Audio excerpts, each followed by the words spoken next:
파울로크 헬류, 이 사람은 세계적인 작가인 거잖아요. 돈도 뭐 엄청 번 사람이에요. 네. 이거 전 세계로 팔리는 책이란 말이에요. 그럼 뭐 1조는 1조까지는 모르겠어도 한 몇백억은 뭐 재산이 있는 사람일 거란 말이야. 그리고 이지성 작가님도 엄청 부자란 말이에요. 그러면 그 두 사람은 소수일지라도 두 사람 얘기를 들을 건가, 아니면 내 다수인 주변 사람들 얘기를 들을 건가는 본인이 판단하는 거라고 생각을 하고, 저는 이왕이면 부자인 사람들의 말을 들으려고 생각을 하고 지금까지 왔던 것 같아요.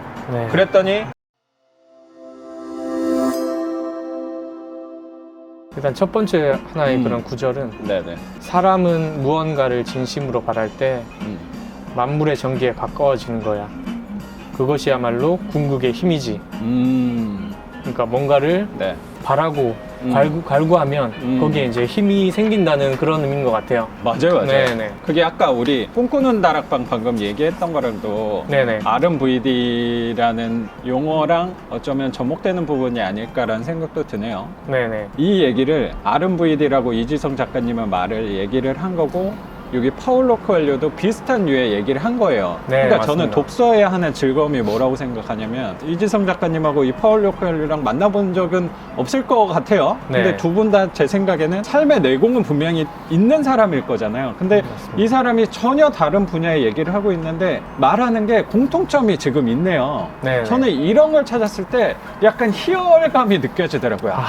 이거는 내가 삶의 진리로 삼아도 될 얘기구나. 그리고 내가 주변에서 만난 사람들은 대다수가 그 평범하고 일반적인 사람들이잖아요. 그 사람들을 뭐 무시하고 하는 게 아니고. 네네. 그러면 다수가 나한테 얘기하는 것들이 있을 거예요. 그러면 다수가 얘기하는 것들이 맞는가? 아니면 그 고민을 저도 되게 많이 했거든요. 네네. 아, 이거 내가 예를 들어 뭐 1조를 벌겠다. 뭐 제가 최근에 뭐 그런 영상을 올렸는데, 내가 만약에 1조를 벌겠다라고 하는 게 주변 사람들한테 얘기를 했어요. 근데 그 주변 사람들은 당연히, 야, 그거 뭐 말도 안 되는 소리를 하고 있어. 꿈 깨라. 야, 넌 안 돼. 라고 하는 것들이 네네. 대다수는 분명히 그렇게 얘기를 할 거란 말이에요. 맞습니다. 근데 내가 누구의 말을 기울여야 되는지 한번 생각해 보면 좋을 것 같은 게, 그 사람들은 제가 무시하는 게 아니고 지금 현재 그 살아가고 있는 삶이 일반적이고 평범한 사람들인 거잖아요. 네.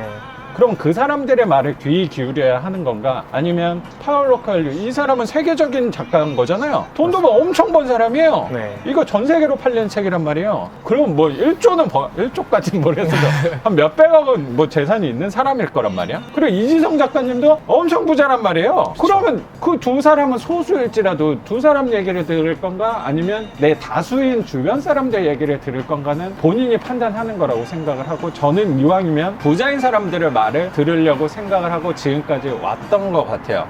네. 그랬더니 다수의 얘기를 들은 게 아니고 소수의 얘기, 내가 생각할 때 내공이 있는 사람들의 말을 듣고 생각을 하고 실행을 하고 지금까지 왔더니, 이제 다수의 사람들하고 저하고 삶의 방식이 이제 아예 달라진 거라고 생각이 들더라고요.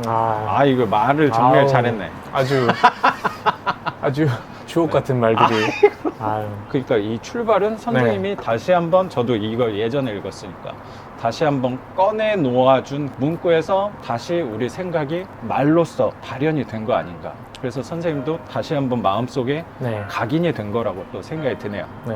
네. 최근에 이제 읽은 구절이 어. 하나 있는데, 네. 방금 작가님이 말씀하신 것처럼 좀 와닿는 말이 있었어요. 뭐예요? 같은 배를 타지 않은 사람의 지나가는 말은 그렇게 귀 기울여 들을 필요가 없다. 약간 이런 구절이 있었거든요. 어떤 느낌인지 알겠네. 네. 근데 우리가 같은 방향으로 가는, 같은 목적지를 향해 가는 사람이 아닌데, 네네. 우리는 그냥 옆에 사람들 말을 되게 신경을 쓰고 귀를 기울이는 경우가 되게 많잖아요. 왜냐면 그게 너무 잘 들리니까, 너무 가까이서 얘기를 하니까 너무 잘 들려. 그러니까 그 사람들이, 그리고 또 그 얘기를 다수가 하니까 네네. 그 얘기가 맞는 것 같다? 오히려 내가 이상한 건가라는 생각을 하게 되는 것 같아요. 네.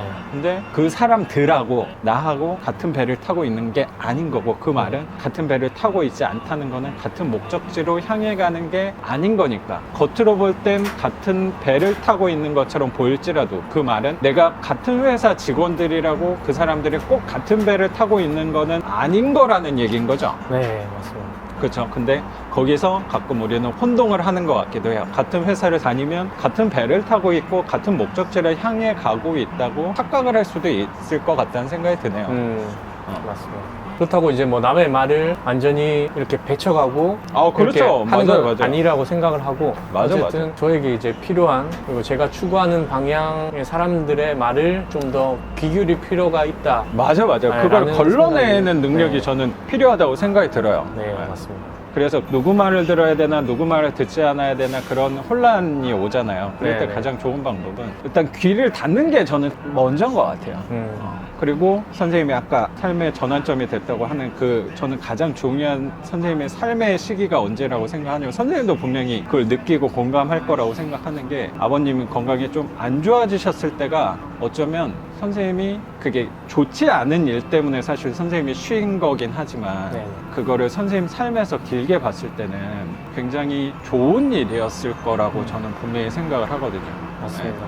그래서 아버님도 그래도 건강을 회복하신 건 거잖아요. 네, 아버지도 상당히 다시 건강을 많이 회복하시고 음, 정말 그 계기가 제가 좀 더 인생을 열정적으로 그리고 활기차게 살 수 있었던 전환점이 아니었나라는 생각을 합니다. 맞아요. 저도 그렇게 생각해요. 네. 네. 그리고 또 몇 개 더 읽어줘요. 그 책을 갖고 오셨으니까. 저 책 들고 나오는 경우가 많이 없잖아요. 네, 그럼 하나 읽어보겠습니다. 좋아요. 선생님 목소리도 좋으니까. 그럼 난 어떻게 미래를 짐작할 수 있을까? 그건 현재의 표지들 덕분이지. 비밀은 바로 현재에 있네. 현재에 주의를 기울이면 현재를 더욱 나아지게 할 수 있지. 현재가 좋아지면 그 다음에 다가오는 날들도 마찬가지로 좋아지는 것이고 미래를 잊고 율법이 가르치는 대로 신께서 당신의 자녀들을 돌보신다는 믿음을 가지고 살아야 하네. 하루하루의 순간 속에 영겁의 세월이 깃들어 있다네. 표지라는 거잖아요. 네네. 이거 되게 중요한 인생의 진리라고 나는 생각하고 요새 살아가거든요.